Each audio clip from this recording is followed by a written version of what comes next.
Welcome to the Bulwark Podcast. I'm Charlie Sykes. A lot of things going on. Our guest today is Matt Lewis, senior columnist for the Daily Beast. Matt, thanks for coming back on the podcast. Hey, good to be back. We have a lot to go over. I want to talk about Rush Limbaugh. I want to talk about the Tea Party. I want to talk about a lot of things that are going on. But could we talk about CPAC for a moment, Matt? Oh, geez. We were just discussing who was the first person to say that CPAC was the Star Wars bar scene of the right. I don't know, but it's been that way for a while here. So I devoted my newsletter to sort of dunking on CPAC. I mean, there's a lot of more important things to go on, but it's kind of like, have you noticed that it's an annual ritual, Matt, that Matt Schlapp just discovers that he's signed on another complete whack job, anti-Semitic, racist, conspiracy theorist, pedophile, defending nut to be one of the featured speakers of CPAC. And once again, this year, they did not disappoint. I mean, it keeps happening to these people. It's confusing because I know that, number one, they're working with only the best people. And number two, I know that their vetting process is extensive. And yet, it seems like every year this does happen. Just happens. So they put out what I think should be one of the tweets for all time yesterday, midday, CPAC 2021. We have just learned that someone we invited to CPAC has expressed reprehensible views that have no home with our conference or our organization. The individual will not be participating at our conference. So, Matt, someone at CPAC had reprehensible views. I think it's like the entire world, commented at the time. That didn't narrow it down. But, what reprehensible views? Lying about an election, inciting a riot, saying neo-Nazis are good people. No, it actually turns out to be, there were just so many possibilities. It turns out to be someone, and I kid you not, named Young Pharaoh, who was identified by CPAC on their website as philosopher, scholar, musician, and actually complete crackpot. So he's claimed in the past that Judaism is a complete lie. Jewish people are thieving. All censorship and pedophilia on social media is being done by Israeli Jews. And he's also into frazzle drip, the whole conspiracy theory about Hillary Clinton peeling the faces off baby. This guy is, he's crazy with hair on it. And I guess the question is, if Matt Schlapp or one of his interns had spent 5 seconds researching this guy, they'd realize he's effing nuts. And yet there he is. Yeah, this happens again, like you said, every year. I think wasn't Milo Yiannopoulos was a couple years ago unceremoniously dropped. It's like clockwork. And I have to say, I do have a certain amount of expertise on this, Charlie. I don't know if you realize exactly who you're talking to here. I was the CPAC Blogger of the Year. I think 2012 or 2013, I'm not sure, but I have a certain expertise on this. And I can tell you, my theory is that CPAC has long been one half P.T. Barnum and, one half William F. Buckley. But I think that ratio over the years it's flipped a bit. It's on a sliding scale. And I feel like it's now 95% P.T. Barnum. So, but once upon a time, it was, much like the aforementioned Rush Limbaugh. There were certainly some cringeworthy moments, but it was a much more respectable, serious thing. Again, as recently as 2013, let's say, I was among the esteemed at CPAC. I feel you're being unfair to P.T. Barnum. Really, there's something worse about it. So I actually was there in 2016, as recently as that, and it was already sort of bar-sceney. But the amazing thing about this was it was incredibly anti-Trump at the time. That was the year that he actually refused to show up because they were going to ask him tough questions. So it was anti-Trump. The organization turned on a dime to the point where, okay, there was once a time when you'd have a range of intelligent conservative speakers. Now it's MAGA fest all the way down. It is just grifters all the way down, nut jobs all the way down. Yeah. No, it used to be a combination. I don't think I would be safe to go to CPAC today. I wouldn't, I would need like a safe room probably. But I used to go every single year for like a decade or something like that. But I remember the year, and again, it's all sort of faded. I think it was maybe 2011. It might have been later. Anyway, there was a year when Donald Trump spoke at CPAC. Yeah, I remember. Yes, okay. And I was against that publicly. Mm-hmm. And by the way, they had it's funny, I'd have to pull up the tweet, but they had just disinvited some anti-Semite, and I had praised CPAC for disinviting this other person who I totally forget. But then the next week they invited Donald Trump. And I think he was at the time, he was a birther. He was an advocate of birtherism. Trump was. And I condemned it at the time, like on Twitter. And I think that opened the door to Trump's run. So CPAC was there at the beginning. Now they're going to probably be, resuscitating his career at a time when he's off Twitter, when people are trying to move past him. They're once again giving him this lifeline, giving him this, this prominent megaphone. And I think it's super sad for the conservative movement, obviously. But I remember in 2016, there was a story like in Politico where Marco Rubio's team were accusing CPAC, which is run by the American Conservative Union, of taking money from Trump. And I think Trump did give them I'm sure tens of thousands of dollars. Well, that's the way it would work. So anyway, but one last comment on young Pharaoh, who's canceled. Okay. The theme of this year's CPAC is America Uncanceled. and yesterday they literally canceled young Pharaoh. I'm sorry. Can I just roll around in the Schadenfreude just for a few minutes here? It's just so they canceled him.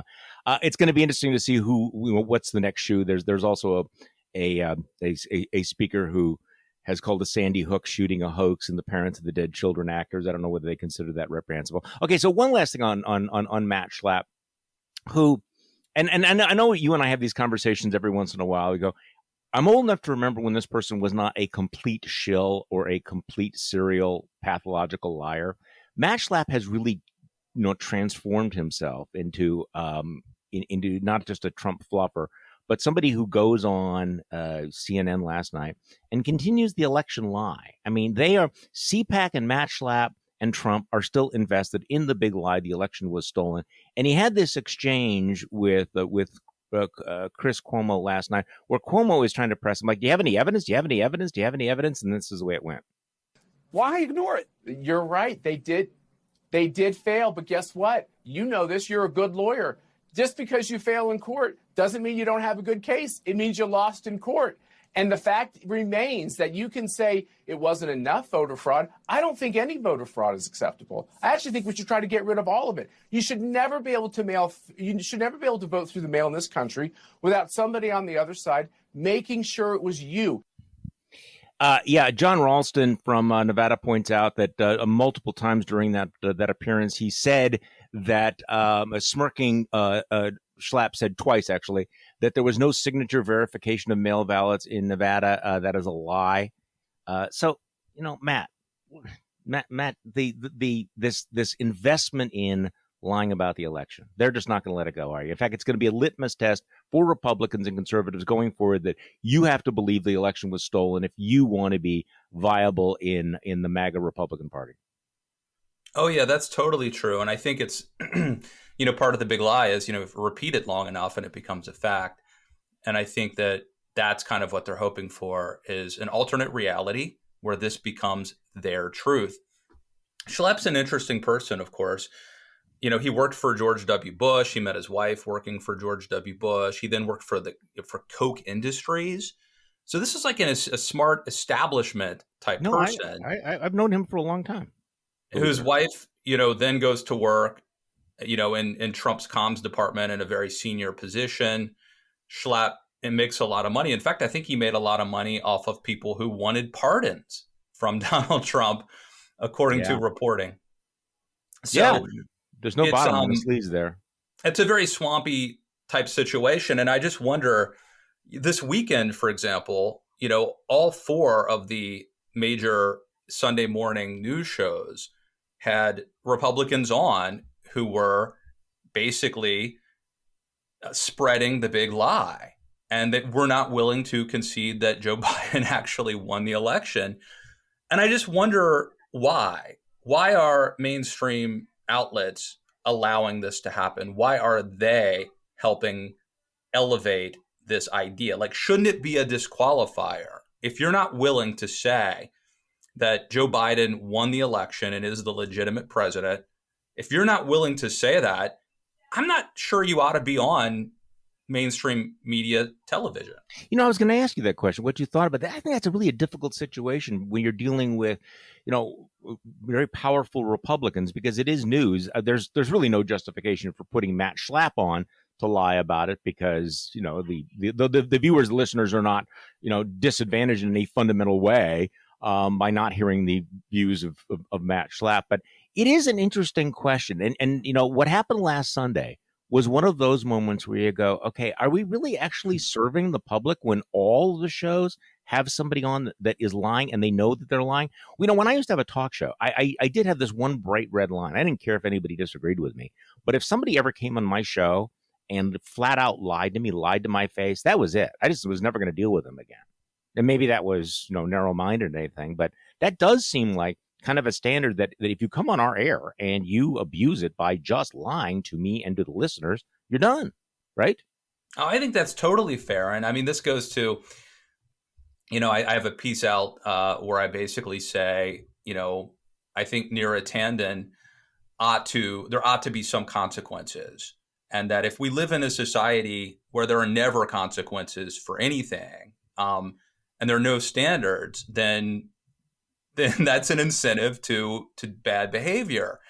And I feel the same way here. Like, if you can go on network TV or, mainstream media outlets and lie and bullshit, and you can just keep getting invited back and you're still like part of the crew, then why wouldn't you do that? If you're a political, if you're a partisan hack, why wouldn't you do that? Like, there ought to be some consequences. And like, I'm not in favor of some sort of radical cancel culture. I just am in favor of accountability and some level of standards. Like, I think that's actually a conservative notion. You want to cancel Neera Tanden. She had to go there.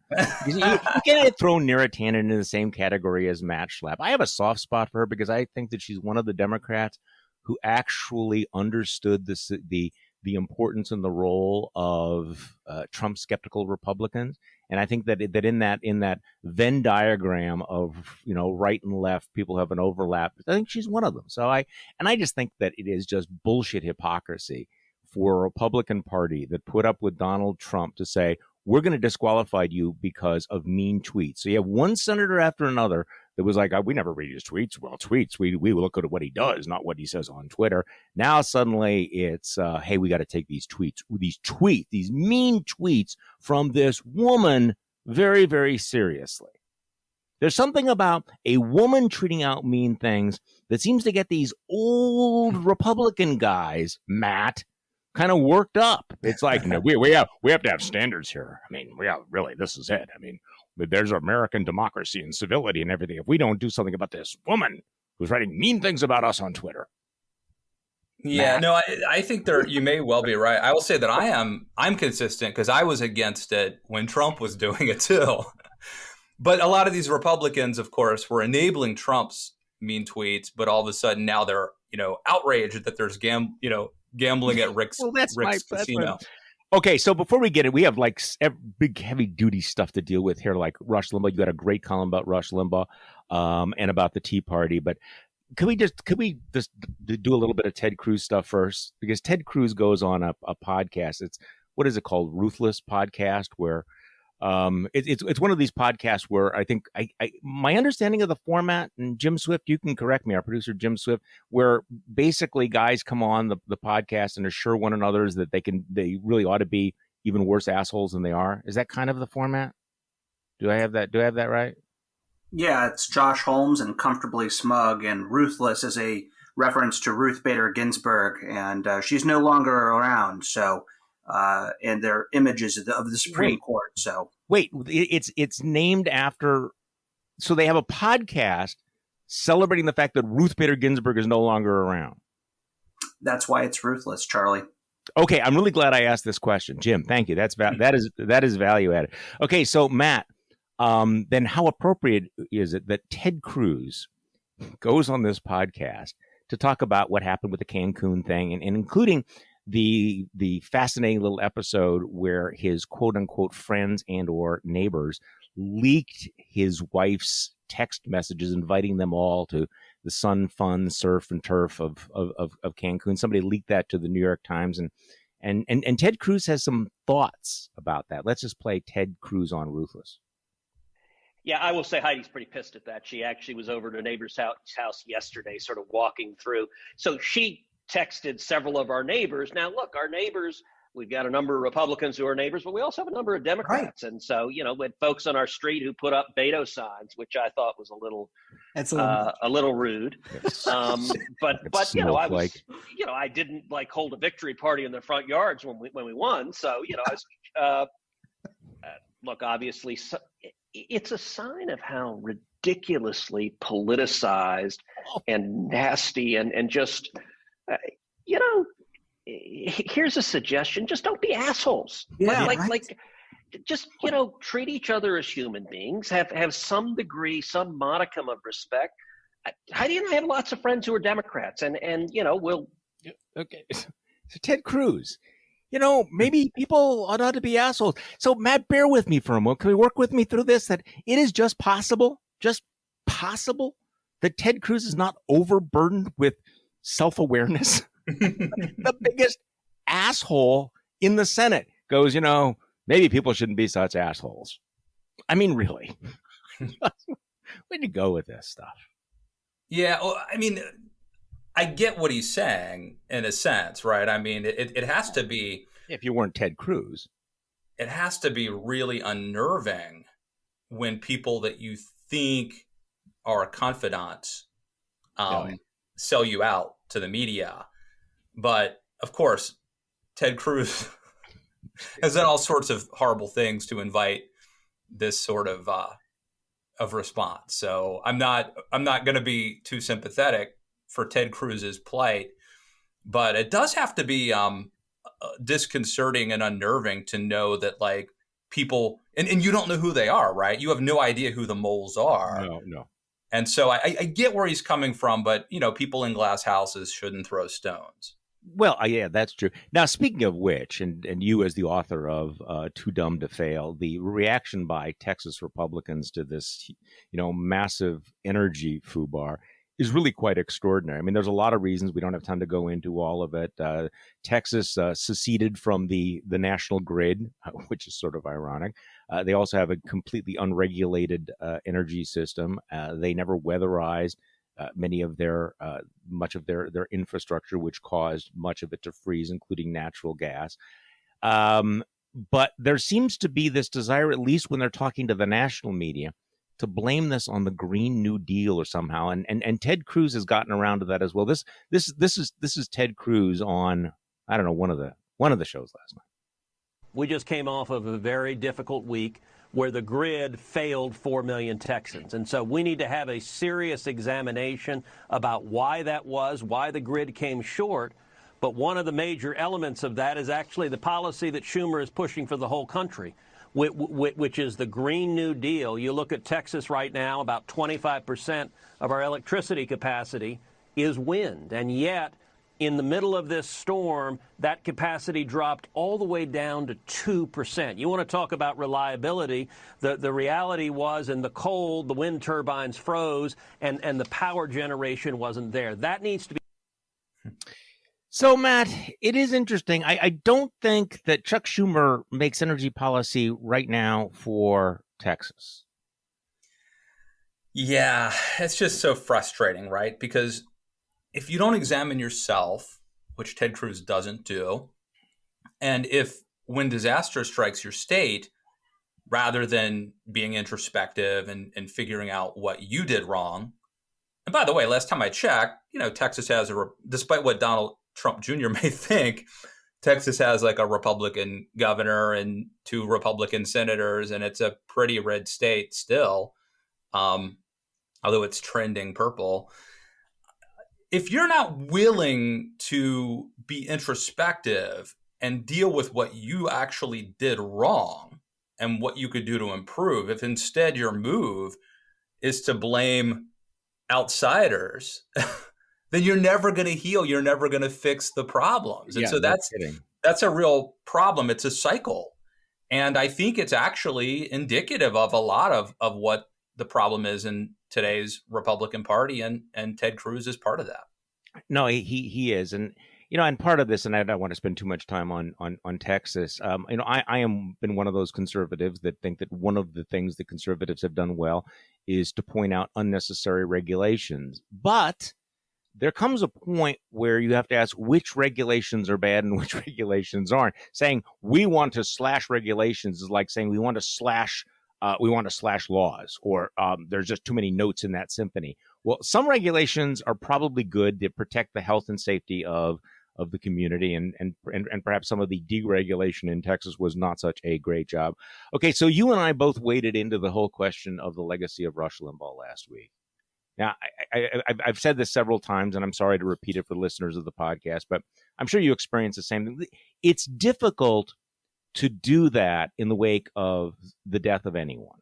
Okay, so I mean, I do understand people who think that you should never say anything except good things about people who are dead. But we're also at a point where we need to talk about where we're at as a country, the nature of our politics, and you can't talk about that without talking about Rush Limbaugh. So you were a young ditto head. You had a different experience. You're in a slightly different age group than I am, and so you actually kind of grew up being inspired by Rush Limbaugh. So talk to me a little bit about what happened to you. What changed? Did you change or did he change? I think all of the above, but I think he probably, well, I'll tell you the story. I mean, my dad was a prison guard in Hagerstown, Maryland for about 30 years. One of my first memories is my dad taking me to the polls in 1980 when he voted for Ronald Reagan. So that'll give you an idea of kind of what I grew up with. I was a kid when Reagan was president, so it was kind of easy for me to be a conservative. Reagan was president, and I loved Reagan, and my dad was a good man, and he was a conservative. So I didn't have to read a lot of Russell Kirk or Edmund Burke or Bill Buckley to be, in that sense, a cultural conservative. And then around 1988, my dad started really recommending that I listen to this brash young conservative named Rush Limbaugh, who was on the air. And at first I wasn't that into it, but we're probably driving somewhere and Dad got me hooked on Rush. And I listened to Rush Limbaugh, for like a dozen years after that, really religiously. I mean, there were summers like when I wasn't in school or when I was working at a gas station, let's say, and I would just have Rush on in the background, and I would listen to like 5 days a week, 3 hours a day. And I mean, if Rush Limbaugh had died in like 2000, it would have literally been like a member of my family dying.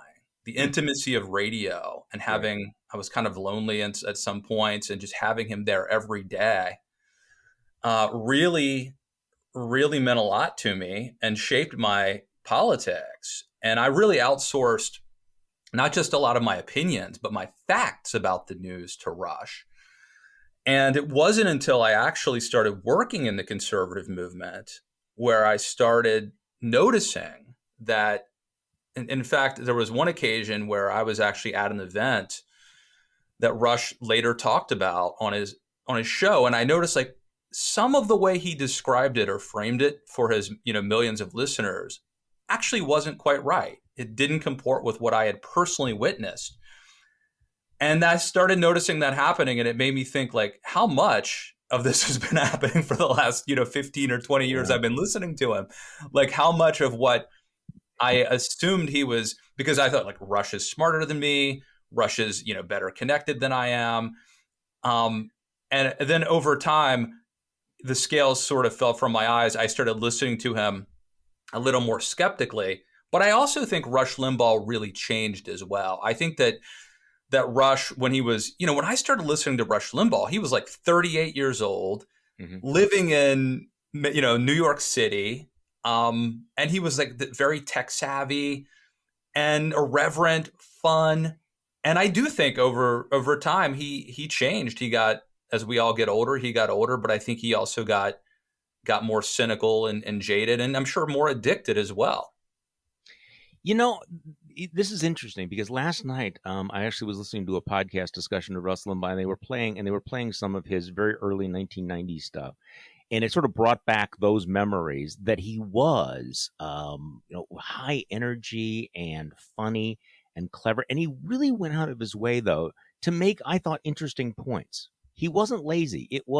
There was a period where he was trying to talk about conservative ideas and explaining conservative ideas in a way that struck people as compelling and fresh. Yes, there was the outrageous stuff. There was always the outrageous stuff, but he really was trying to get into the idea of, getting to the idea of conservatism as a vital, as a vital ideology.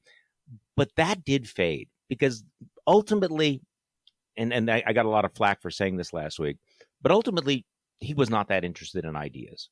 Ultimately, that was a shtick for him, and it took a lot of work to do some of that stuff. And I think that his success, being a power broker, I think changed his approach.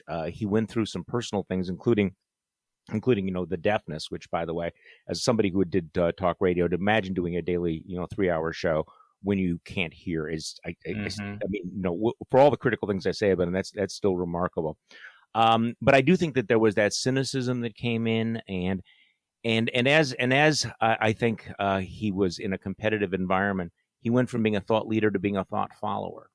I definitely think that's true. Yeah. He was afraid of the audience getting beyond him. He was scrambling to keep up, and unfortunately, he inspired a generation of young conservative, but I also think he took them in the wrong direction by normalizing that cultivated insensitivity and cruelty, and learning to sort of roll your eyes about racism and sexism and things that became these were all a joke and everything, and that was probably not healthy. So when you wrote the book Too Dumb to Fail, had you already thought that conservative talk radio like Rush Limbaugh was dumbing down the conservative movement?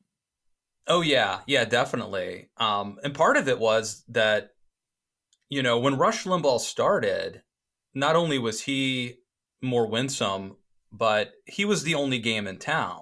So I think you could forgive him for, the irreverence and the outrageousness because part of it was there wasn't Fox News, there wasn't like Mark Levin. I mean, we've been saturated. There wasn't like Glenn Beck. I mean, Glenn Beck was out there somewhere, but there weren't a lot of places to go for kind of a reverent, conservative, contrarian opinion. He was kind of the only game in town. And he was also, a little bit, earlier I was talking about part P.T. Barnum, part Bill Buckley. Rush was also like part Howard Stern. There was part shock jock. Yes, very much so. Yeah. And an understanding that there's a shtick involved in that, but also it was limited to the radio. Like, in other words, it was like ephemeral. You would listen to Rush say something outrageous, and then it would go away. It wasn't being captured. And like when he said the Sandra Fluke thing, which I think was part of an effort of his, sadly, to generate buzz and be provocative. Like when he said that, it didn't just disappear. It was like rebroadcast on MSNBC constantly. And by then other outlets were like playing Rush. And so I think the context had changed, not to excuse some of the things that he said in the 90s, which frankly, I probably wasn't sensitive enough to at the time either. Just it was a different world.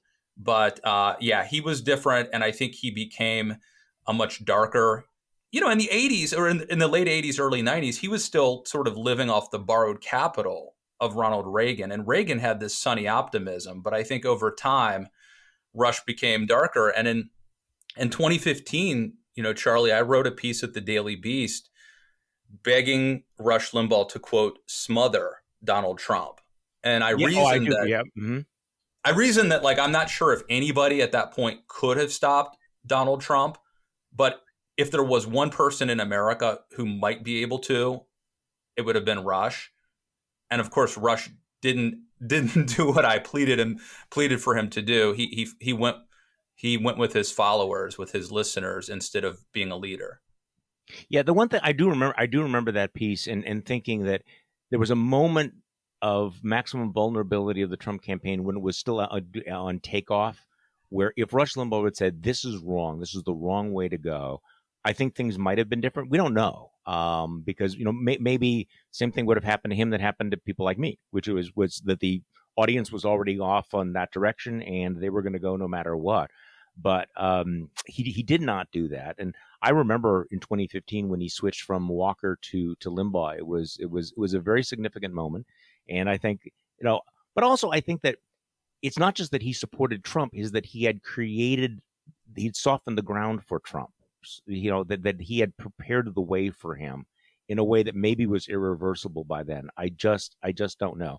Yeah. Now, I did say, when I thought about it, when I was first writing my book, How the Right Lost Its Mind, which was in many ways inspired by your book, Too Dumb to Fail, after the election, I did think about the thought experiment of, what if in fact he had turned against Trump, because we kind of had a laboratory here in Wisconsin where all of the talk show hosts were anti-Trump and Trump did not win here.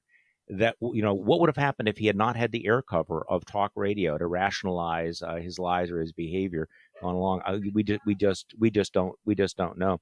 So this is a related topic because we just had the 12th anniversary of the Tea Party, and you were an early critic of the Tea Party, and just let's talk about that, because I think that the Tea Party is complicated in a lot of ways because, and you could disagree with me here. I thought originally that it felt like a real grassroots movement that really had principles. And I'm looking at some of the pictures of the Tea Party from 2009, comparing it to the MAGA rallies. It looks nothing like it. It looks so normal, like regular people. And yet it really did take a turn. And I admit that I wrestle with this. What was it really all about? Clearly, it was not motivated primarily by fiscal conservatism. I think that's fair to say. Yeah, I think there were definitely good people in the Tea Party who sincerely were motivated by spending. But I think in hindsight, it's clear that was not the animating feature for most people.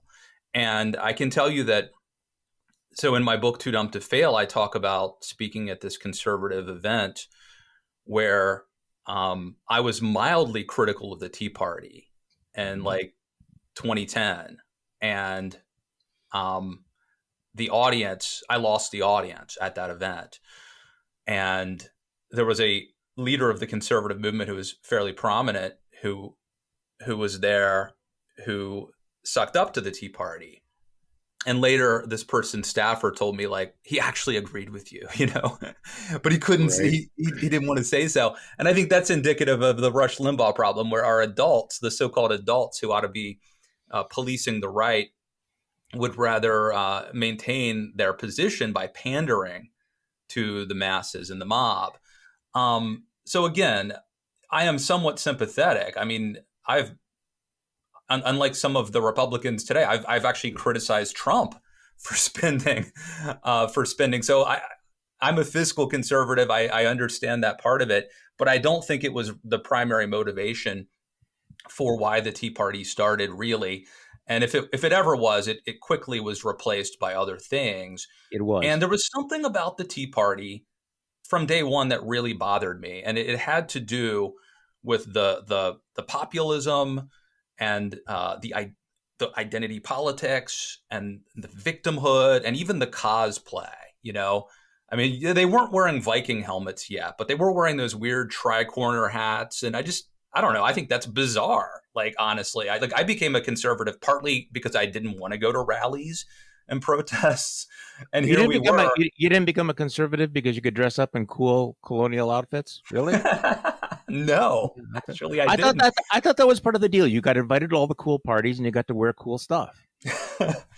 So I was, I started off blogging for Human Events, and then I worked at townhall.com for a few years. And pretty hardcore stuff. Yeah. So I started off, like as a, in the conservative, blogosphere of the time. And it wasn't until around 2010, if you look at my book, Too Dumb to Fail, that came out in 2016, it was really the product of reporting and writing that I started doing in 2010. And that's when it occurred to me that the conservative movement that I, up until that point, had been very on board with was going off the rails. And that's when you had Christine O'Donnell and Sharon Angle running. And that's also when, in my opinion, Sarah Palin really radicalized. I've taken a lot of heat for this, but I actually thought Sarah Palin was a great governor of Alaska, and thought I totally understand why John McCain, in hindsight, it was a bad pick. But at the time, I totally get why he picked her. But it was around 2009, 2010, when I think she really radicalized.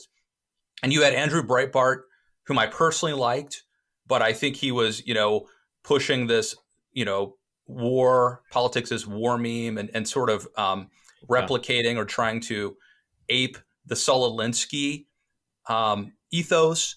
And so for me, it really, what we're living with now, MAGA, the beginning of it was probably started with the Tea Party and the anniversary, the 12-year anniversary of that Rick Santelli rant we just celebrated last week. That was the impetus for my column. So you had a piece, and I think I quoted it in my newsletter yesterday, but I had a hard time disagreeing with. You wrote, Matt, a dozen years after its inception, it seems obvious that the Tea Party was a bridge to Trumpism. It led conservatives toward a style of politics that fetishized populist rallies, fear-based appeals, identity politics, victimhood, moral relativism, xenophobia, anti-intellectualism, a conspiratorial resentment of the ruling class, and even the sort of weird rebellion cosplay that was on full display this past January 6th, along with the Gadsden flag. I think that there's a lot of truth to that, and it's really kind of a tragedy because I think a lot of the people did think they were getting involved in something else. The other thing that happened was the way the grifters settled in, and this is something else on the right, because I remember very early on when, pre-Trump, I kept asking the question, who exactly is the Tea Party? Who's speaking for the Tea Party? Because I have all these groups popping up that claim that we are the Tea Party or we are the Tea Party, and who basically gave you the franchise, and many of them were extremely strange. And then, of course, you just had the people who were just raising money off of it, using the outrage machine to raise as much money as possible. So there's, part of the story of the right has just been the way that so much of these things have been taken over by the grifters and the people who are looking for the clicks and the contributions. Yeah, like one of the big Tea Party groups was run by like an old guy who's a Republican kind of moderate establishment guy for decades, who came up with a group that had Tea Party in its name and started making a lot of money off of it, And so, yeah, there's no brand, no ability to sort of manage the brand or control the brand. And so I think even if you think it started off with very noble intentions, I think it very quickly was like co-opted and metastasized. And so, I don't want to sort of unfairly criticize people who like sincerely were concerned about the direction of our country and spending. But I do think it's clear, regardless of those folks' motives, the Tea Party is part of the story that turned into MAGA. And it is ironic, right? Because I write about in that column at The Beast, like, ostensibly the Tea Party was about controlling spending and about being like libertarian, anti-authoritarian, and all the things that the Tea Party ostensibly started off being for turned into an authoritarian, MAGA movement that ended up spending a record amounts of money. So let me bounce tonight. So just a thought off you about what's happening to the Republican Party, because we've talked a lot about how the fact that the the party, particularly at the state and local level, has really been crazified. Whatever's happening at the national level, it's way worse at the state level. And now, I have 3 stories out of Wisconsin that I think are really illustrative, because I think that the Republican Party in Wisconsin used to be kind of known as reasonable people, believe it or not.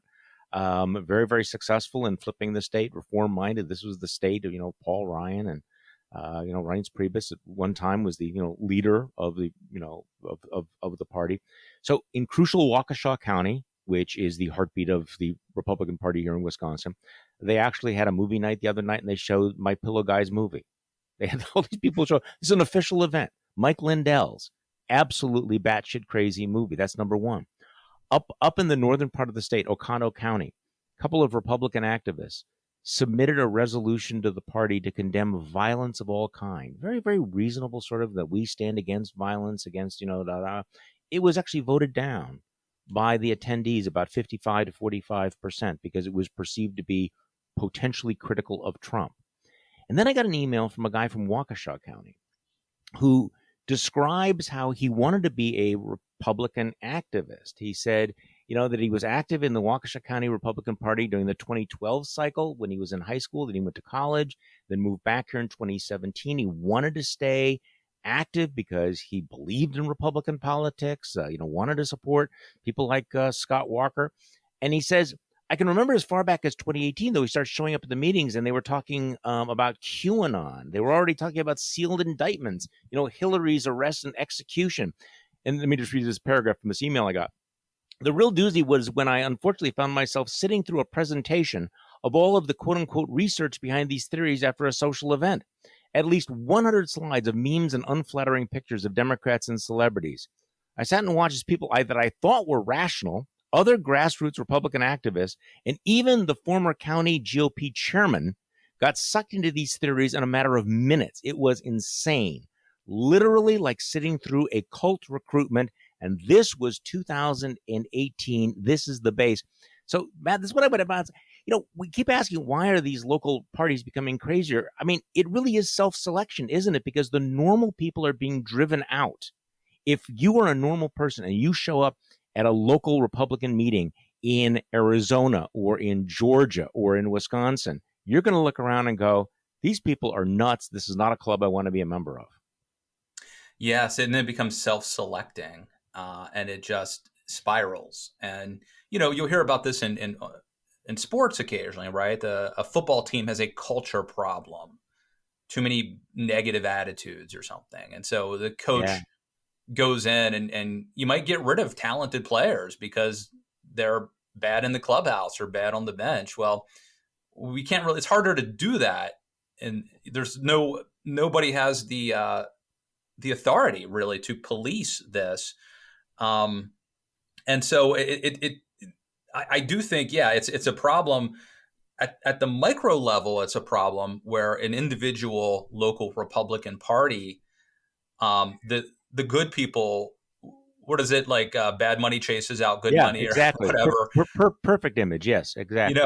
The decent people flee, and the people who are left are bad people.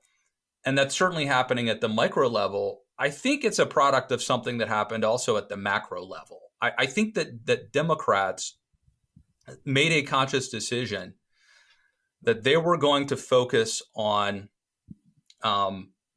certain demographics, right? The coalition of the ascendant, I think, was the somewhat offensive term that they meant. But basically, the Democratic Party decided that they were done with working class white voters, at least done pandering to them. And so they were going to focus on, college educated suburbanites, and they were going to focus on Hispanics and minorities. And that was like a political calculation. And I think they had first mover advantage. They picked their coalition, and I think what Trump basically did was say, rather than fight them over that and dispute that, let's go with it. The Democrats have abandoned all of these working class, older working class white folks. Let's rile them up and turn them out. And it actually worked one time. and it may work again, but it's a losing bet in the long run. But Trump made it work once. But I think that's part of the story as well as to how you ended up with this. I think, wasn't it called adverse selection? Remember during Obamacare, there was this worry that if you didn't have an individual mandate, sick people would be the ones who sign up for health care, and that would bankrupt the system because of this. The term was adverse selection. Yeah. I think what's happened with the Republican Party is adverse selection in a sense. And I know that's super offensive, but you can email me at charliesykes@gmail.com if you want. No, I actually think you're right about this. And it also, it's one of the things that explains what is otherwise a mystery, which is the derangement of somebody like a Ron Johnson, who I had high hopes for, as you know. But I said the other day that, I'm puzzled by Johnson's obsession with these various conspiracy theories, because they certainly don't reflect what the average person back home is worrying about and thinking about. And somebody pushed back and said, well, maybe they are, at least from his point of view. And the point was, when Ron Johnson comes back to Wisconsin and he talks to Republican activists, the kind of people that show up at these meetings, this is exactly what they are thinking about and talking about. That in fact, he is reflecting what he thinks is his constituency, because that is the base of the Republican Party. And he is genuinely reflecting the degree to which that party has become nuts. So, Matt Lewis, thank you so much. We have so much other ground to talk about. Next time you come back on, I want to talk about how we feel about how the Biden administration is doing. I think you're somewhat more skeptical. Well, I think we're both skeptical, but at different degrees. I just think our needle's at a different level of all of that. So I'm just happy that we can argue about normal politics. You know what? I am really looking forward to having a real debate about the minimum wage and the Keystone XL pipeline. Although I will say, have you read about this latest story about the guy that got essentially fired at Slate Magazine for talking about the use of the N-word? Yes, that is I think, now, based on what I know, I don't know everything maybe, but from what I've heard so far, like, that really is cancel culture, and it is, and that's a problem. Well, and what's concerning about that is that there are some things that we cannot talk about. I mean, my takeaway from that story, which I'm sorry to just do as sort of a drive-by here, is to use a Rush Limbaugh phrase, is that they were having a discussion about this on Slack, and I thought it was a substantive discussion in which people had different points of view. And apparently the expression of different points of view is considered beyond the pale within certain journalism circles, which is quite alarming. Yeah. So it used to be a liberal value, which very much so. Hey man, let's just talk about, let's ideas. And now this is the opposite. This is illiberal. Actually. It's very illiberal, and it's also dangerous because this whole notion that we need to have a national dialogue about certain issues. We need to have a dialogue about race. No. Warning, they do not want a dialogue. Do not enter into this dialogue, because this guy did, and he is now out of a job looking around going, wait, I thought that's what we did here. I thought we discussed things. I thought we had differences of opinion. And there is this growing ideology that disagreement is somehow an assault on someone's humanity. And I will say that my main takeaway was, thank God I don't work there, and I am never going to get drawn into this particular debate or conversation, because you cannot have this conversation. So that is not a good thing. That is a negative thing. So Matt Lewis, thank you so much for joining us. You can find Matt's work at the Daily Beast, where he is a senior columnist, and the book has aged extremely well, Too Dumb to Fail. So Matt, thanks for coming back on the podcast. Thank you. And thank you for listening to today's Bulwark podcast. I'm Charlie Sykes. We will be back tomorrow, and we will do this all over again.